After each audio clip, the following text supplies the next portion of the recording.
The Amazing Life of Schlitzie the Pinhead. Schlitzie was one of America's most notable circus as well as sideshow performers. Still, there are so many people who don't know the story of this legendary trouper. Schlitzie's most recognizable feature was his smaller head, resulting from a disorder called microcephaly. Schlitzie worked in a variety of circuses for many years during the 20th century and left the world with a definitive mark on the performance scene. What many people don't know is that Schlitzie's life was incredibly hard behind the scenes at a very young age, and so this is The Amazing Life of Schlitzie the Pinhead. There are no agreed-upon facts about the birth of Schlitzie. While his death certificate gives his birth date as September 10, 1901 in the Bronx, this is not confirmed. It wasn't very easy because Schlitzie was short, and his cognitive skills were said to be about those of a 4-year-old, so it is believed that Schlitzie may have seemed younger than he was.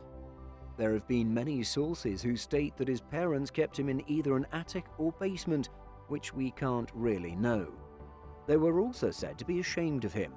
The 1900s was a very different time, to put it lightly. Moreover, one thing we can be pretty sure of is that Schlitzie's parents probably sold him to the circus. After long years of slavery was outlawed, selling a child with a disability was not strictly legal. However, the people from that time certainly looked the other way. It's mentioned that the owner of a circus, George Cortez, liked Schlitzie so much that he offered his parents money to take custody of Schlitzie. And since he had no family to speak of for the rest of his life, they were likely out of the picture wholly. Now, while this all does sound quite heartless, Schlitzie simply loved performing and took on his world with a smile. Schlitzie's exuberance as well as love of life set him apart from the rest of the sideshow performers. They landed him a spot in the hearts of many Americans at a time when accepting those with differences wasn't all that common. Even though he was clearly a male, Schlitzie was frequently billed as a female. His caretakers often clothed him in loose dresses, purportedly because of his incontinence. The dresses were roomier and made it easier for his handlers to care for him, and even though his fellow actors and performers knew he was a male, they still referred to him with male and female pronouns. Furthermore, Schlitzie worked for just about every popular circus that existed during his lifetime, as throughout his life, Schlitzie was traded, sold and lent to various circus owners. As horrifying as this may sound, this was a pretty common practice at the time, and it was not considered a big deal at all. By far, Schlitzie's most famous role was in 1932's Freaks, where Schlitzie basically played himself effectively, a sideshow pinhead which was named Schlitzie, although the movie's Schlitzie was female offstage as well as on. The great thing about the film is that Schlitzie gets a good amount of screen time in the film, but this was not Schlitzie's only role. He then appeared in other films where he also played a sideshow performer, such as The Sideshow and Met Boston Blackie. He also appeared in 1932's The Island of Lost Souls, an early adaptation of H.G. Wells' The Island of Dr. Moreau, as one of the Manimals. Schlitzie's performances in these films are much smaller than those he had in Freaks. His most unusual role was in the film Tomorrow's Children. This exploitation film was meant to showcase the evils of forced sterilization, a common practice for criminals or those with disabilities at the time. Schlitzie has a brief role as a criminal who is sentenced to sterilization. Several accounts of Schlitzie's early life mention that he had a sister named Athelia, who was also born with microcephaly.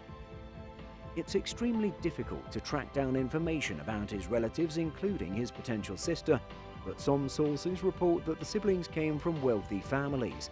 Supposedly, their parents were ashamed of the microcephaly-affected children and sold them to a sideshow where they eventually split up. George Surtees, a chimpanzee trainer, legally adopted Schlitzie after becoming his handler in 1935. When Surtees passed away in 1965, his daughter sent Schlitzie to a hospital to live out the rest of his days, but he wasn't happy away from the circus life, and his health began to decline.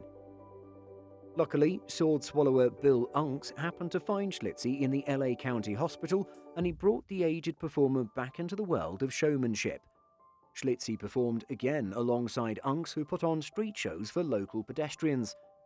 When he passed away at the age of 70, Schlitzie was buried in a simple, unmarked grave in Los Angeles, California. Eventually, interest in him and his carnival exploits grew, and fans put together the money to buy him a proper headstone. Today, the stone is visible in the Queen of Heaven Cemetery in Rowland Heights, California. Most reports on Schlitzie list him as an easy favorite among his fans and co-workers at the circus. His ever-young personality made him see the world through a child's eyes, and his cheerful personality was a bright spot in the day for most of his castmates. Schlitzie was a ray of sunshine. His smile and unconditional love shined on all those around him. Well guys, that's all we have for you for today. Did you know the story of Schlitzie?